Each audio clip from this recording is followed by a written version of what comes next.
எல்லோருக்கும் வணக்கம். நம்ம ஏபிஜே அப்துல் கலாம் ஐயா அவர்களோட எனது பயணம் புத்தகத்தை பற்றி தான் பார்த்துட்ருக்கோம்.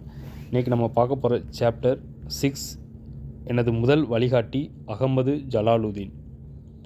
ஒரு சில குறிப்பிடத்தக்க நபர்கள் என் வாழ்வில் பல நெருக்கடியான சமயங்களில் தோன்றி எனது சிந்தனை முறையை செதுக்கியுள்ளனர் அல்லது மறுசீரமைத்துள்ளனர். சில சமயங்களில் என் வாழ்க்கையின் ஓட்டத்தையும் அவர்கள் மாற்றியுள்ளனர். இந்த நம்பிக்கையான வழிகாட்டிகளுக்கு நான் இப்போதும் நன்றியுடையவனாக இருக்கிறேன். ஒவ்வொரு நாளும் அவர்களை நான் மேலும் மேலும் நினைத்து பார்க்கிறேன். இவ்வுலகில் உள்ள எல்லா நேரமும் எனக்கு கிடைத்தால் நான் என்ன செய்வேன் என்பதை நான் அறிவேன். என் வாழ்க்கையை வடிவமைத்த இந்த மக்களை நினைவுபடுத்தி பார்ப்பதில் நான் என் நேரத்தை செலவிடுவேன். உடலுக்கு கதகதப்பூட்டுகின்ற சூரியனையும் நம்மை ஆலிணக்கம் செய்கின்ற காற்றையும் போன்றவர்கள் இவர்கள். என் வாழ்வில் அப்படிப்பட்ட ஒரு நபர் அகமது ஜலாலுதீன். என் தந்தை தன் பயணப்படகு வியாபாரத்திற்கான படகை உருவாக்கி கொண்டிருந்த போது அந்த கடற்கரையிலிருந்து என்னை பெயர்த்தெடுத்து எனக்கு மேலும் மேலும் கடினமான ஆனதை நான் கண்டேன். ராமேஸ்வரத்திலேயே தங்கி எனது தந்தைக்கு உதவிய ஜலாலுதீன் தான் படகின் மீது எனக்கு இந்த ஆர்வத்தை முதலில் கவனித்தார். தங்கள் வேலைகளில் மும்முரமாக இருந்த மற்ற பெரியவர்களைப் போலன்றி ஜலாலுதீன் தினமும் என்னுடன் உரையாடுவதற்கு சிறிது நேரத்தை செலவிட்டார். நாங்கள் படகின் உருவாக்கத்தை பற்றியும் எவ்வாறு அதன் வண்ணம் தீட்டப்பட்ட வேண்டும் என்பது பற்றியும் இன்னும் செய்ய வேண்டியிருந்த மற்ற அனைத்து வேலைகளை பற்றியும் பேசினோம். அந்த நேரத்திலிருந்து சிறுவனான எனக்கு என்னை விட 15 வயது பெரியவராக இருந்த அறிவார்ந்த நபரான ஜலாலுதீனும் இடையே வழக்கத்திற்கு மாறான ஒரு நட்பு வளர்ந்தது. எங்களது உரையாடல்கள் மெல்ல மெல்ல பல்வேறு திசைகளில் சென்றன. நாங்கள் மாதங்களாக மாறி வருடங்களாக உருண்டோடிய போது ஜலாலுதீன் என் சகோதரி ஜொஹராவை மணந்து கொண்டார். அதன் பிறகு எங்களது உறவு இன்னும் ஆழமாக வளர்ந்தது. நாங்கள் இருவரும் சேர்ந்து செலவிட்ட நேரத்தை பற்றி எனக்கு மிகவும் தெளிவாக நினைவிருப்பது ராமேஸ்வரத்தை சுற்றி நாங்கள் மேற்கொண்ட நடைகள்தான். நாங்கள் கிட்டத்தட்ட ஒவ்வொரு நாளும் எங்கள் வீடு அமைந்திருந்த மசூதி தெருவில் துவக்கி கடற்கரையை நோக்கி நடப்போம். அந்த நேரத்தில் புனித யாத்ரீகர்கள் கோவிலுக்கு வந்து கொண்டும் கோவிலிருந்து வெளியேறி கொண்டும் இருப்பதில் ஊர் மிகவும் சுறுசுறுப்பாக இருக்கும். ராமநாத சுவாமி கோவில்தான் எங்களது முதல் நிறுத்தமாக இருந்தது. கோவில் பிரகாரத்தை வலம் வந்து கொண்டிருக்கும் புனித யாத்திரைகளுடைய காலடிகளோடு எங்கள் காலடிகளும் சேர்ந்து கொள்ளும். அவர்கள் தங்கள் பிரார்த்தனைகளை கூறும்போது ஒவ்வொரு சில அடிகளிலும் சிலர் மண்டியிட்டு தரையை தொட்டு வணங்குவர். மற்றவர்கள் தங்களது வயதான பெற்றோர்களோ அல்லது உறவினர்களோ தங்கள் பிரார்த்தனையை செய்வதற்கு அவர்களுக்கு உதவுவர். அப்போது எங்கள் எண்ணமும் ஆன்மீக விவகாரங்களை நோக்கி திரும்பும். அச்சமயங்களில் எங்களது உரையாடல் பெரும்பாலும் கடவுளை பற்றியதாகவே இருக்கும். கடவுளுடனான ஜலாலுதீனின் உறவு எனக்கு தெரிந்து இறைவனிடம் என் தந்தை கொண்டிருந்த உறவிலிருந்து சற்று மாறுபட்டிருந்தது. என் தந்தை மிகவும் தெய்வ பக்தி கொண்ட ஒருவர். வழிபாட்டின் ஒவ்வொரு விதியையும் அவர் தவறாமல் கடைபிடித்து வந்தார். சடங்கு ரீதியாக மட்டுமின்றி கடவுளின் தேவையை அவர் தன் மனத்திலும் ஆழமாக உணர்ந்திருந்தார். சுவாசிப்பதையும் சாப்பிடுவதையும் போலவே தொழுவதும் பிற அனைத்து விதமான பிரார்த்தனைகளை செய்வதும் அவரது வாழ்வின் ஒரு முக்கிய பகுதியாக இருந்தது. ஜலாலுதீனும் ஆழ்ந்த சமயப்பற்றும் அர்ப்பணிப்பும் கொண்டவர்தான். ஆனால் அவரை பொறுத்தவரை கடவுள் அவருக்கு ஒரு நண்பரைப் போல இருந்தார். அவர் கடவுளிடம் பேசினார். உயிருடன் இருக்கும் ஒருவருடன் எவ்வாறு நாம் உரையாடுவோமோ அதுபோல ஜலாலுதீன் தன் பிரச்சனைகள் அனைத்தையும் கடவுளுடன் எடுத்துரைத்தார். தனது மனக்குழப்பங்களை பற்றி கடவுளிடம் தான் பேசினால் கடவுள் கண்டிப்பாக அதற்கு ஒரு தீர்வை கொடுப்பார் என்று அவர் நம்பினார். கோவிலுக்கு வந்த யாத்ரீகர்களுடன் நாங்கள் சேர்ந்து நடந்தபோது அவர்கள் தங்கள் சடங்குகளை செய்வதை நான் கவனித்தேன். அதே நேரத்தில் ஜலாலுதீன் கூறியவற்றையும் கவனமாக காது கொடுத்து கேட்டேன்.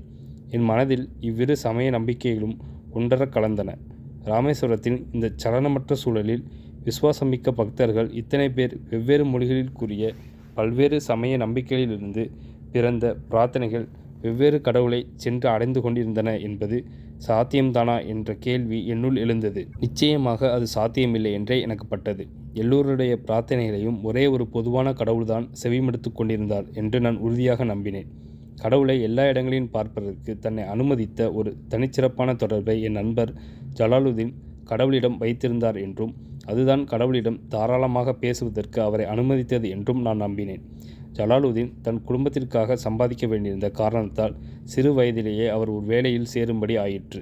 இதனால் அவர் தனது பள்ளி படிப்பை பாதிலேயே நிறுத்தினார். ஆனாலும் ராமேஸ்வரத்தில் இருந்த ஓரளவு ஆங்கில அறிவு பெற்ற ஒரு சிலர் அவரும் ஒருவராக இருந்தார். அவரால் ஆங்கிலத்தில் படிக்கவும் எழுதவும் முடிந்ததால் தங்களது விண்ணப்பங்களை பூர்த்தி செய்து கொடுக்குமாறும் வேறு பிற அதிகாரப்பூர்வமான கடிதங்களை தங்களுக்கு எழுதி கொடுக்குமாறும் ஊர் மக்கள் அவரிடம் படையெடுத்ததால் அவர்களிடையே அவருக்கு ஏகப்பட்ட கிராக்கி இருந்தது. ஊர் மக்கள் அவரை மரியாதையோடு நடத்திய விதத்தை கண்ட நானும் அவரைப் போலவே ஆகவும் முடிந்த அளவுக்கு படிக்கவும் விரும்பினேன். மற்றவர்களோடு ஒப்பிடுகையில் அவரது கல்வி பின்புலம் சற்று சிறப்பானதாக இருந்ததால் என்னவோ எனக்கு ஊற்றெடுத்து பாய்ந்து கொண்டிருந்த அளப்பரிய ஆர்வத்தையும் அறிவு தாக்கத்தையும் கண்டுகொண்ட முதல் ஒரு சிலரில் ஜலாலுதீனும் ஒருவராக இருந்தார் போலும். அந்த நாட்களில் எல்லாவற்றையும் பற்றி அதிகமாக கற்றுக்கொள்வதற்கான தனியாத ஆர்வம் என்னிடம் இருந்தது. அவர் என் கேள்விகளை தொடர்ந்து ஊக்குவித்து வந்தார். நான் அவரை அதிகமான கேள்விகளால் துளைத்தெடுத்த போதிலும் தன் கைவசப்படுத்தியிருந்த அறிவை கொண்டு அவர் தன்னால் இயன்ற அளவுக்கு என் கேள்விகளுக்கு பொறுமையாக பதில் கூறினார். இயற்கை, விண்வெளி, அறிவியல், கண்டுபிடிப்புகள், புத்தகங்கள், பிரபலமான நபர்கள் என்று எங்கள் அன்றாட வாழ்க்கைக்கு அப்பால் இருந்த பல விஷயங்களை பற்றி பேசியதன் மூலம் அவர் என் கண்களை திறந்தார். எது நமது ஆளுமைகளை உருவாக்குகிறது, சுற்றுச்சூழலில் எந்த அளவு முக்கிய பங்கு வகிக்கிறது, நமது ஆளுமையில் எவ்வளவு நமக்குள் இயல்பாக பிறக்கிறது போன்றவற்றை பற்றி நான் அடிக்கடி யோசித்திருக்கிறேன். நான் என் வாழ்க்கையை திரும்பி பார்த்தால் எனக்கு நெருக்கமாக இருந்தவர்களிடமிருந்து எனக்குள் ஊடுருவிய குறிப்பிட்ட பண்பு நலன்களை என்னால் மிக எளிதாக சுட்டிக்காட்ட முடியும். என் பெற்றோர்களிடமிருந்து நேர்மையையும் சுய ஒழுக்கத்தையும் விசுவாசத்தையும் அன்பையும் நான் கற்றேன். ஜலாலுதீன், சம்சுதீன் ஆகிய எனது நெருங்கிய நண்பர்களிடமிருந்து ஒவ்வொரு மனிதனும் தனிச்சிறப்பு வாய்ந்த ஏதோ ஒன்றை தனக்குள் சுமந்து திரிகிறான் என்ற உண்மையை அங்கீகரிக்க கற்றுக்கொண்டேன். இவர்கள் இருவரும் தான் எனக்குள் இருந்த சுடரை பார்த்து என்னை ஊக்குவித்ததன் மூலம் அதனை பேணி வளர்த்தனர். அவர்கள் நாகரிகமானவர்கள் அல்ல, மாறாக வாழ்க்கை குறித்த ஒரு நேரடியான உள்ளுறவு ரீதியான அணுகுமுறை அவர்களிடம் குடிகொண்டிருந்தது.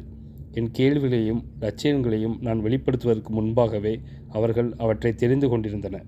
அதனால் இவற்றை எனக்குள்ளிருந்து வெளிக்கொணர்ந்து என் வாழ்வின் இலக்குகளை நான் நிர்ணயிப்பதற்கு அவர்கள் எனக்கு உதவ முடிந்தது.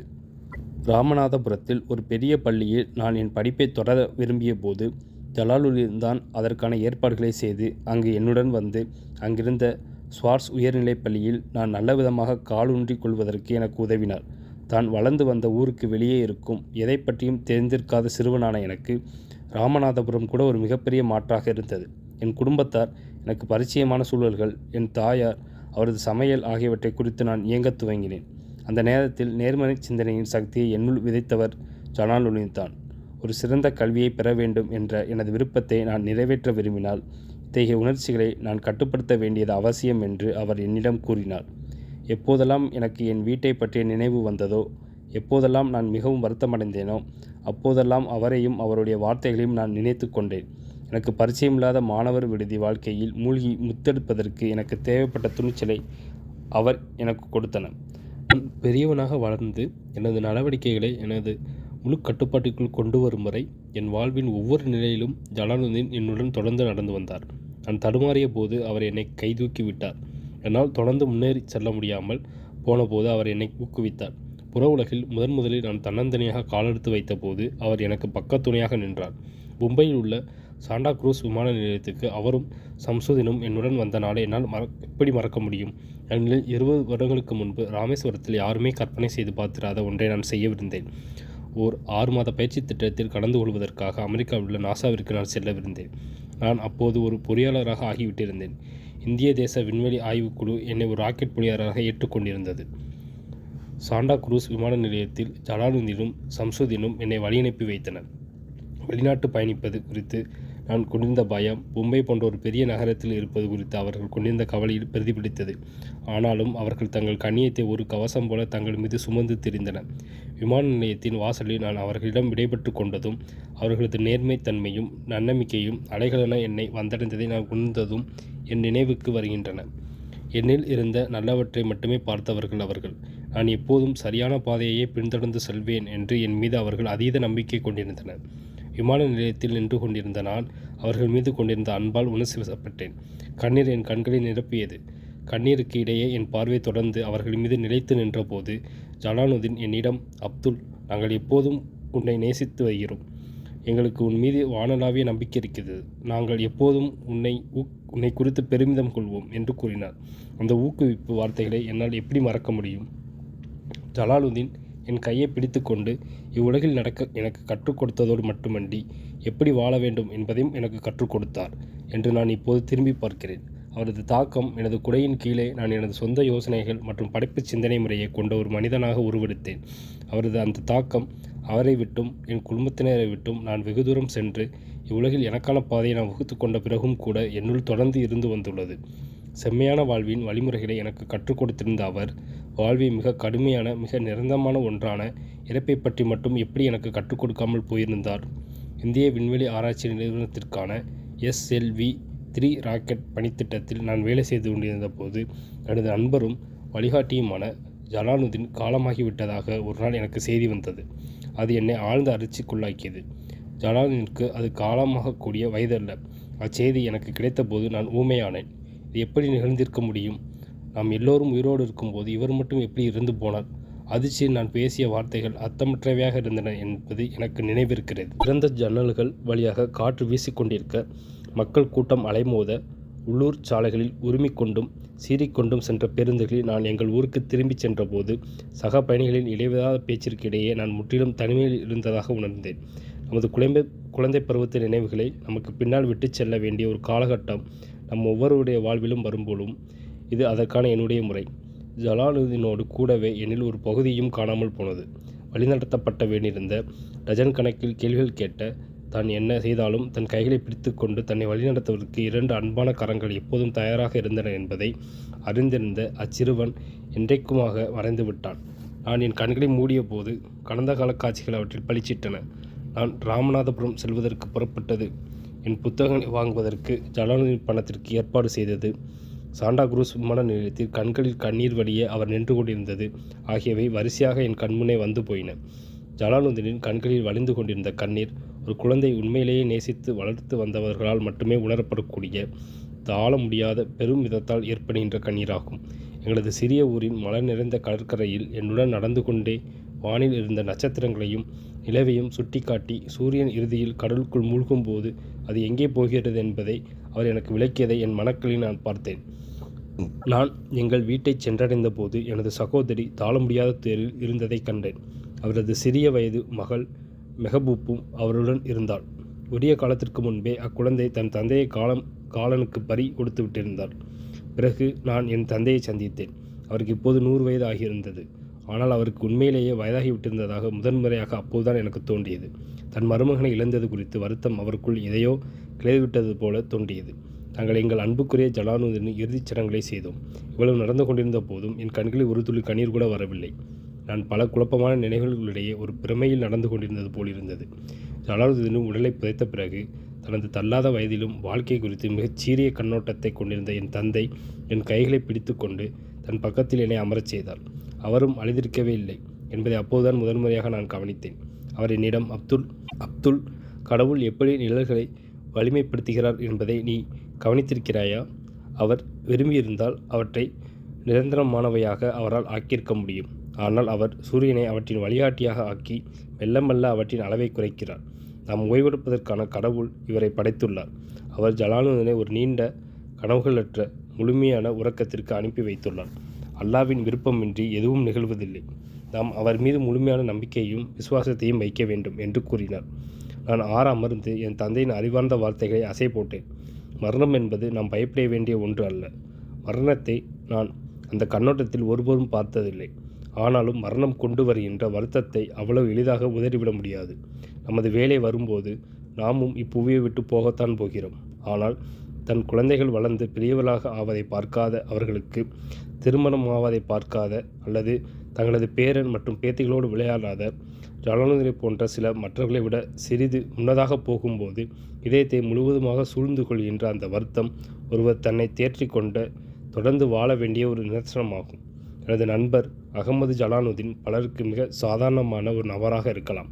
ஆனால் எனது நண்பரும் நம்பிக்கைக்குரிய வழிகாட்டியுமாக விளங்கிய ஜலாலுதீனும் மிகச் சிறந்த ஒரு மனிதராகவும் திகழ்ந்தார். தனது அன்பு, எளிமை மற்றும் புரிதலின் சக்தியை கொண்டு அவர் தன்னை சுற்றி இருந்தவர்களிடம் நேர்மையான மாற்றத்தை ஏற்படுத்தி அவர்களது மனங்களை செதுக்கினார். இந்நாட்டின் ஒவ்வொரு நகரத்திலும் ஒவ்வொரு கிராமத்திலும் இவரை போன்ற அற்புதமான நபர்கள் நிச்சயமாக இருக்கின்றனர். எனக்கு நெருக்கமாக ஒருவராக அவர் அமைந்தது எனது அதிர்ஷ்டம். நான் இப்போது அடைந்திருக்கும் ஒரு நிலையை அடைய என்னை தயார்படுத்தும் விதத்தில் என் கரங்களை பற்றி அவர் என்னை வழிநடத்தினார்.